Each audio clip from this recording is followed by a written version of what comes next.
இன்னைக்கு என்னோட டே எப்படி போச்சு பார்க்கலாமா? மார்னிங் ரொம்ப ப்ளசண்ட்டாக அமைதியாக ஸ்டார்ட் ஆச்சு.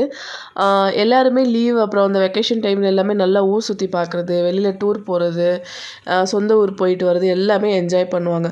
பட் எனக்கு ஒரு 11 மாதமா எனக்கு இருந்த ஒரே கனவு நல்லா தூங்கி எந்திரிக்கணும். நமக்கு அப்படியே தூங்குற டைம் கிடைச்சாலும் ஒரு 1 ஹவர், 1/2 அன் ஹவர் எக்ஸ்ட்ரா தூங்குற மாதிரி தான் இருக்குமே தவிர, நல்லா தூங்கி எந்திரிக்கிற மாதிரி டைம் கிடைக்காது. ஸோ ஃபஸ்ட் டே வந்து எனக்கு ரொம்ப சக்ஸஸ்ஃபுல்லாக முடிஞ்சிச்சு. நல்லா இன்றைக்கி தூங்கி எந்திரிச்சோம். ஸோ பிரேக்ஃபாஸ்ட் வந்து நான் லேட்டாக எழுந்ததால சிம்பிளாக இருந்தால் போதும்னு சொல்லிட்டாங்க. ஸோ ஒரு சேலட் மட்டும் பண்ணிடலான்னு சொல்லிட்டு ஏற்கனவே முளைக்கட்டி வச்சுருந்தேன் இந்த பயிரை.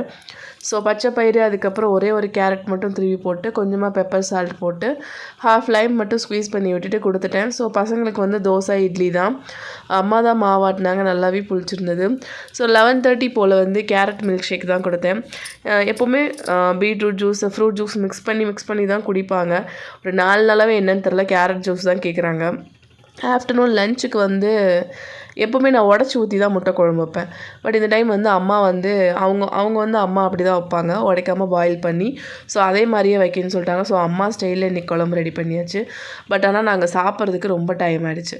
ஸோ இன்றைக்கி அம்மா ஊர் கிளம்பணுன்றனால குளிச்சுட்டு பேக் பண்ணிவிட்டு எல்லா வேலையும் முடிக்கிறதுக்கே ரொம்ப லேட் ஆகிடுச்சு. ஸோ 3:30 போல் தான் எல்லாருமே சாப்பிட்டோம். எல்லாருக்குமே நல்ல பசி வேறு. ஸோ அதுக்கப்புறமேல் சாப்பிட்டு முடிச்சுட்டு வீட்டில் இருக்க எல்லா வேலையுமே முடிச்சுட்டு ஒரு 5:30க்கெலாம் நாங்கள் வந்து ஊருக்கு அம்மாவை ட்ராப் பண்ணுறதுக்கு கிளம்பிட்டோம்.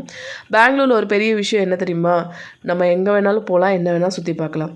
தூரங்கள் கம்மியாக இருந்தாலும், அதாவது டிஸ்டன்ஸ் கம்மியாக இருந்தாலுமே நம்ம போய் சேர வேண்டிய இடத்துக்கு ரீச் ஆகிறதுக்கு ரொம்ப லேட் ஆகும். ஏன் அப்படின்னா டிராஃபிக்கு. நான் போய் அம்மாவை ட்ராப் பண்ணிட்டு வர்றதுக்குள்ளே ஒரு 5 இடத்துல வந்து நாங்கள் டிராஃபிக்கில் மாட்டியிருப்போம். 5:30 கிளம்பி நாங்கள் வந்து 7:30 தான் ரீச் ஆனோம் ட்ராவல்ஸ்க்கு. ஏன்னா இடையில நிறைய டிராஃபிக், ஒரு 4-5 டைம் வந்து 10 நிமிஷம் நிற்கிற மாதிரி ஆயிடுச்சு. ஸோ ஒரு வழியாக மார்க்கெட் போயிட்டு ட்ராவல்ஸ் போயிட்டு ஒரு 10 நிமிஷம் அங்கே வெயிட் பண்ணிவிட்டு கொஞ்சம் ரிலாக்ஸ் பண்ணிட்டு ரெஸ்ட் ரூம்லாம் போயிட்டு சாப்பிட்றதுக்காக வெளியில் வந்துட்டோம். எப்போவுமே அம்மாவோ அப்பாவோ ஊருக்கு கிளம்புறோம், நான் வந்து டின்னர் பண்ணி கொடுப்பேன். இன்றைக்கி டைம் இல்லாதனால இன்றைக்கி எல்லாருமே ரோட் கடையில் சாப்பிட்லான்னு சொல்லிட்டு நான் எப்போயும் ரெகுலராக சாப்பிட்ற கடைக்கு வந்துட்டோம்.